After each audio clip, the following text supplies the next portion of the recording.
Hello students, आज मैं आप लोगों को class 5th science transport and excretion का पार्ट 1 बताने जा रहा हूं।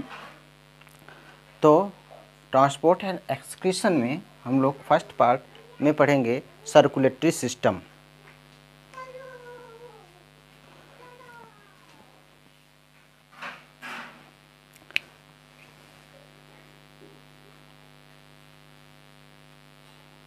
सर्कुलेटरी सिस्टम सर्कुलेटरी सिस्टम में हमारा आता है blood, heart and blood vessels. Blood vessels and heart.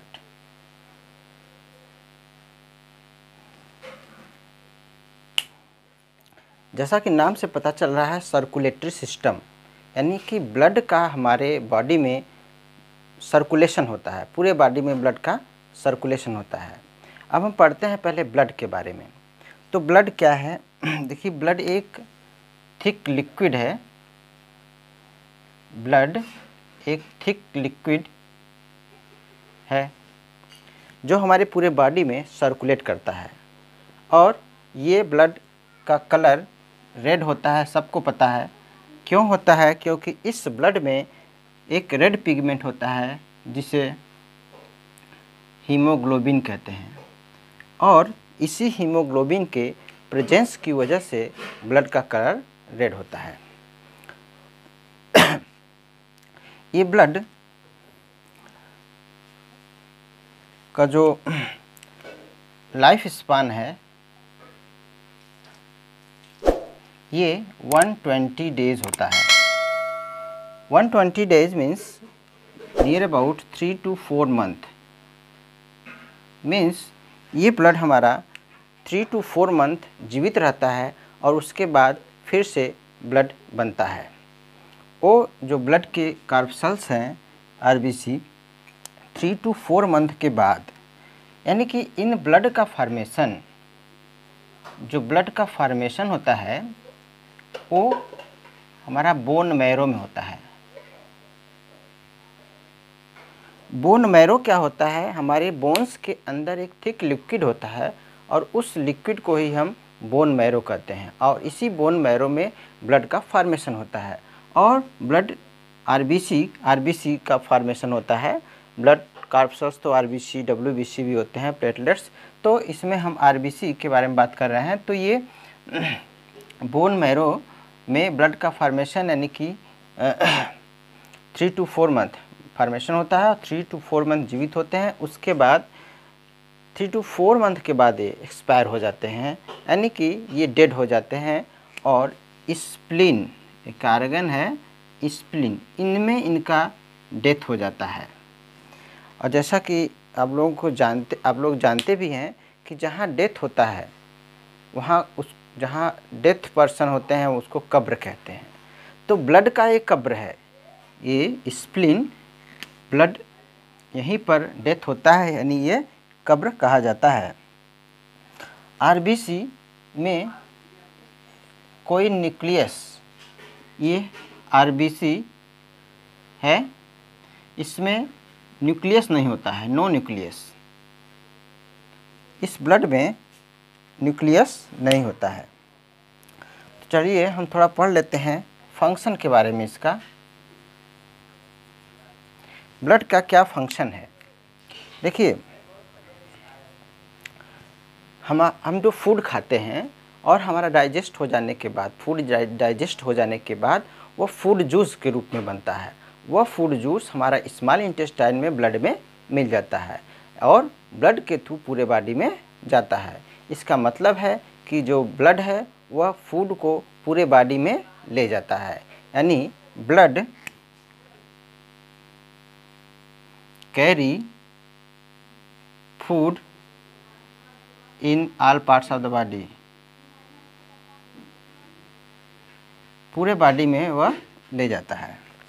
Second function है कि जब हम लोग ब्रीथिंग करते हैं, ब्रीथिंग के दौरान हम ऑक्सीजन लेते हैं, और यह ऑक्सीजन हमारे लंग्स में जाता है।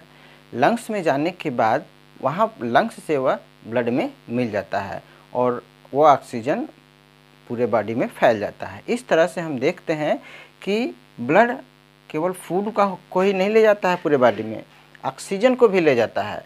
यानी ब्लड कैरी ऑक्सीजन इन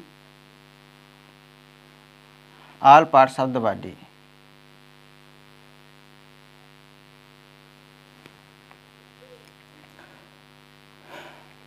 इसके बाद पूरे बॉडी से कार्बन डाइऑक्साइड कलेक्ट होता है और कलेक्ट होने के बाद लंग्स में आता है, क्योंकि लंग्स के ही थ्रू फिर वो कार्बन डाइऑक्साइड बाहर निकल जाता है।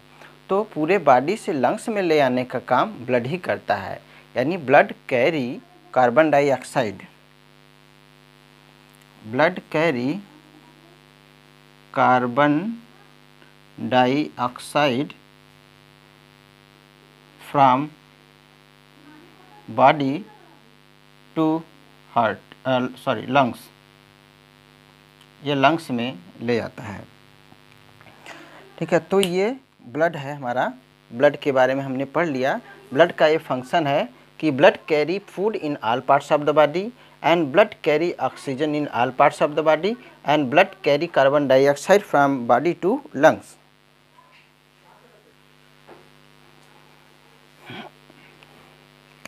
अब हम पढ़ते हैं ब्लड वेसल्स।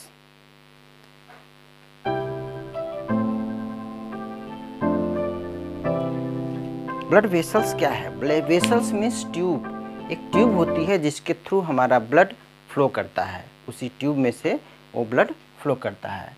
तो ये जो ब्लड वेसल्स है ये 2 टाइप्स का होता है, 2 types, arteries and veins and arteries. Artery जो वेन होती है, वो वेन अगर हमारे अपने बॉडी में देखें, हैंड में देखें अगर, तो स्किन के नीचे एक ब्लू कलर की ट्यूब जैसी स्ट्रक्चर दिखाई देती है। जो ब्लू कलर की ट्यूब दिखाई देती है उसको हम वेन्स कहते हैं। ये हमारे स्किन के नीचे होता है। और जो आर्टरी होती है वह काफ़ी डीप होती है हमारी स्किन में, इसलिए दिखाई नहीं देती है। तो आर्टरी क्या करती है?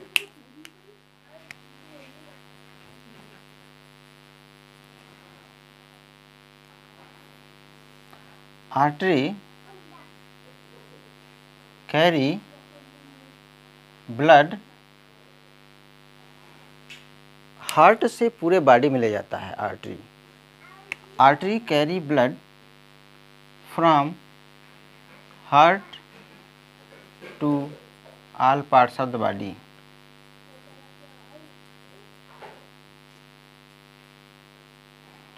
और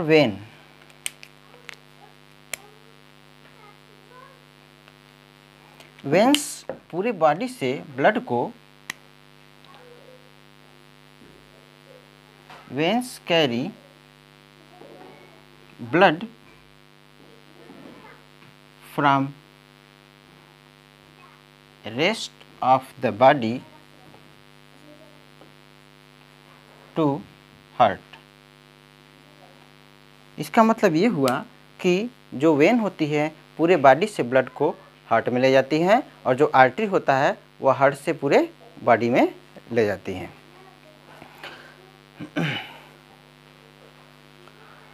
अब हम पढ़ते हैं हार्ट के बारे में।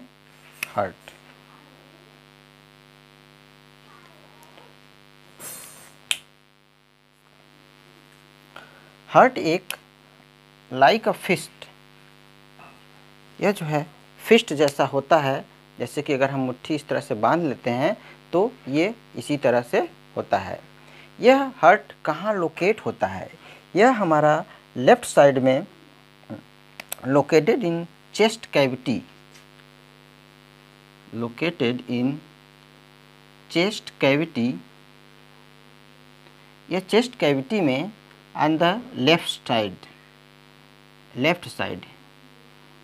साइड में, चेस्ट कैविटी में लेफ्ट साइड में लोकेट होता है।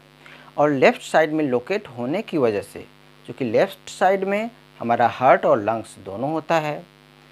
हार्ट लंग्स तो ठीक है प्रॉपर होता है, लेकिन लेफ़्ट साइड में हार्ट भी होता है। हार्ट होने की वजह से स्पेस कम हो जाता है, जिसकी वजह से लेफ़्ट लंग हमारा स्मॉल होता है। Left lung slightly smaller than right lung. Right lung की अपेक्षा जो लेफ्ट लंग होता है हल्का सा छोटा होता है, क्योंकि वहाँ पर हार्ट भी होता है।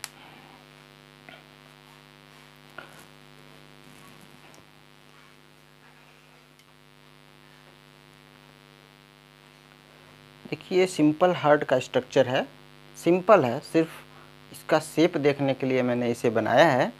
तो ये हार्ट इस शेप का होता है, फिस्ट के शेप का, जिसमें ये आर्टरी है और ये वेन है जो ब्लू कलर से दिखाई दे रहा है, ये वेन है, और ये आर्टरी और ये हार्ट है। जो हार्ट होता है कि स्पेशल टाइप ऑफ मसल से बना होता है, जिसे हम कहते हैं कार्डियक मसल्स।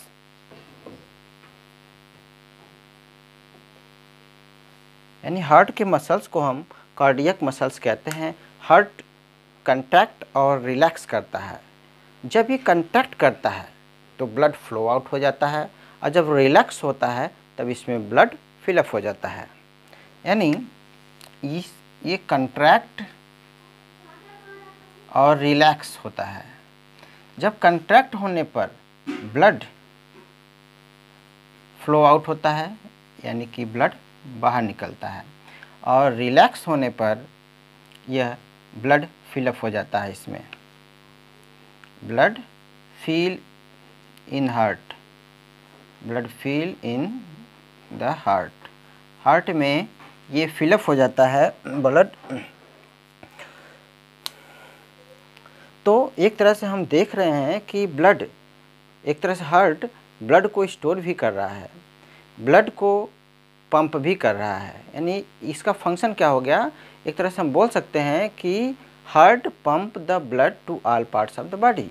यह ब्लड को पूरे बॉडी में पंप करता है, पूरे बॉडी में, और यह स्टोर भी करता है, क्योंकि पूरे बॉडी से ब्लड यहाँ पर आकर इकट्ठा भी होता है। तो ये हार्ट हो गया।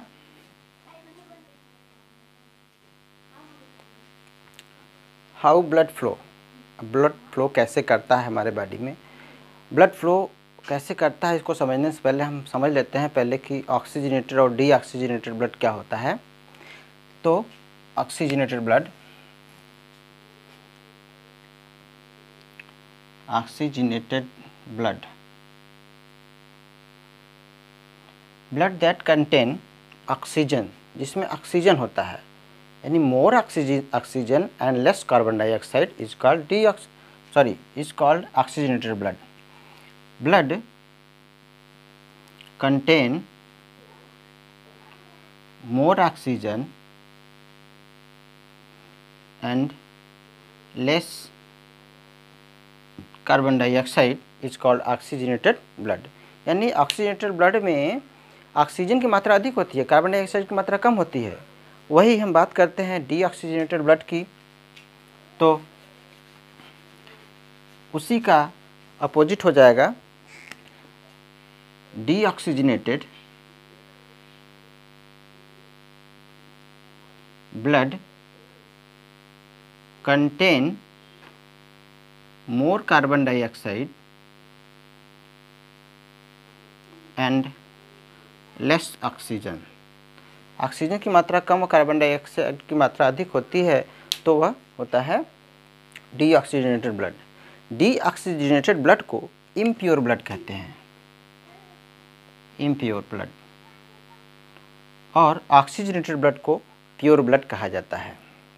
तो हम देखते हैं कि किस तरह से ये हमारा प्योर ब्लड और इम्प्योर ब्लड हमारे पूरे बॉडी में फ्लो करता है।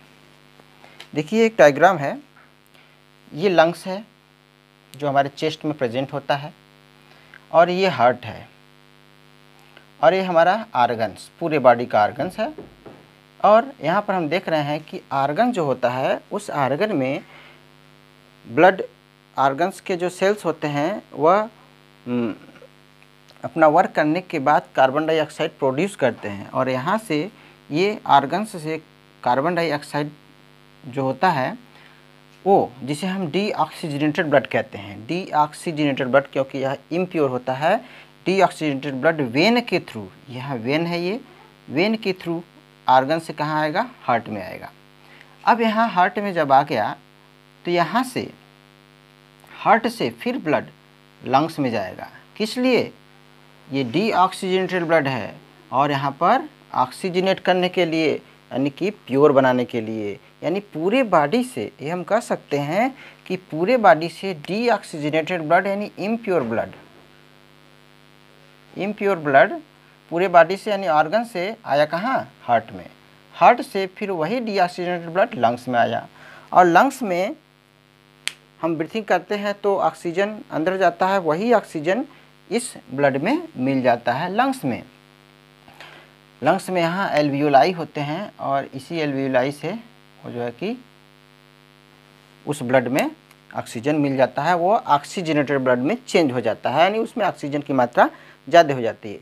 फिर वहाँ लंग्स से ऑक्सीजनेटेड ब्लड आएगा, फिर हार्ट में आएगा और यहाँ जो हार्ट में, यानी ये प्योर हो गया। अब हार्ट में जो आया, लंग्स से जो हार्ट में आया ब्लड वो प्योर हो गया, यानी ऑक्सीजनेटेड ब्लड है। ये ऑक्सीजनेटेड ब्लड, इस प्योर ब्लड को हार्ट पंप करेगा आर्टरी के थ्रू। आर्टरी हार्ट से पूरे बॉडी में यानी ऑर्गन्स में वो ऑक्सीजनेटेड ब्लड लाएगा। तो इस तरह से हमारे पूरे बॉडी में फ्लो करता है ब्लड। कैसे फ्लो करता है एक बार फिर से देख लेते हैं। तो पूरे बॉडी से ब्लड जो इम्प्योर ब्लड होता है वह आर्गन से पहले हार्ट में आता है और इसके बाद हार्ट से पुनः लंग्स में जाएगा। लंग्स में प्योर होगा यानी ऑक्सीजन के साथ मिक्स होगा और वहाँ प्योर होगा। फिर ऑक्सीजन के साथ प्योर होने के बाद, मिक्स होने के बाद, यानी ऑक्सीजनेटेड ब्लड फिर हार्ट में आएगा। हार्ट इसे पंप करेगा आर्गन्स में, पूरे बॉडी में। आर्गन्स माने पूरे बॉडी में और किसके थ्रू, आर्टरी के थ्रू। और हार्ट बीट थोड़ा जान लेते हैं। हार्ट बीट क्या है।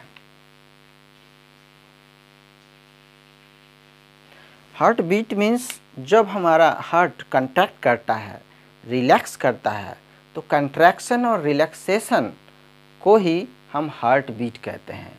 यानी contraction and relaxation of heart, contraction and relaxation of heart, contraction and relaxation of heart is called heart beat। जो हार्ट बीट होता है वह 72 टाइम्स पर मिनट होता है। 72 टाइम्स पर मिनट हार्ट बीट होता है एडल्ट पर्सन का। और जो बच्चों का होता है वह अधिक होता है, वह 140 तक होता है, 140 पर मिनट। और तो इस तरह से छोटे बच्चों में तो ज़्यादा होता है, जब वो बड़े होते हैं थोड़ा कम हो जाता है, और जब और बड़े होते हैं एडल्ट तो 72 टाइम्स हो जाता है। एक इंस्ट्रूमेंट है जिसका नाम है स्टेथोस्कोप। ये स्टेथोस्कोप के हेल्प से हार्ट बीट का पता करते हैं। हार्ट बीटिंग कितनी होती है, इंस्ट्रूमेंट जिसका नाम है स्टेथोस्कोप, डॉक्टर लोग इसका इस्तेमाल करते हैं और हार्ट बीटिंग देखते हैं, हार्ट बीट कितना है, 72 टाइम्स है कि नहीं। तो ये कंप्लीट हो गया circulatory system and transport and excretion का पार्ट 1, ट्रांसपोर्ट एंड एक्सक्रीशन का पार्ट 2। अब इसके बाद एक्सक्रीशन है उसमें पार्ट 2 में।